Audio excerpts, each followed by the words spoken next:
কাল ছিল শ্রাবণ মাসের দ্বিতীয় সোমবার। প্রথম সোমবারটা আমি করতে পারিনি, তাই দ্বিতীয় সোমবারটা কিন্তু কোনোভাবেই আমি ভুল করিনি বাবার পুজো দিতে। তাই সকাল সকাল উঠে কিছু ঘরের কাজ টাজ মিটিয়ে নিয়ে তারপর স্নান টান করে রেডি হয়ে নিচ্ছিলাম। আর রেডি হওয়ার সময় ভাবলাম তোমাদের সাথে একটু শেয়ার করি যে কালকে আমি কি পরেছি। আর এই পুরো শ্রাবণ মাসটাতেই কিন্তু আমি আগের বছর থেকে সবুজ রঙের চুড়ি পরাটা শুরু করেছি। তো রেডি টেডি হয়ে নিয়ে তারপর ঠাকুরের সমস্ত কিছু পুজোর সামগ্রী নিয়ে আমি চলে এসেছিলাম আমাদের পাড়ারই শনিকালী মন্দিরে।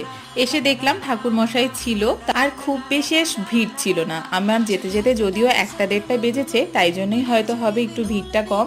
তো আমি ভালোভাবেই ওখানে কিন্তু সুন্দর করে মন্ত্র পড়ে আমার আর দেবুর নামে পুজো দিয়েছি। তারপরে আমি চলে গিয়েছিলাম পাশেই মায়ের মন্দির, সেখানে একটু নমস্কার দিতে। প্রত্যেকবারই আমি এখানে পুজো দিয়ে ওখানে নমস্কার দিতে যাই।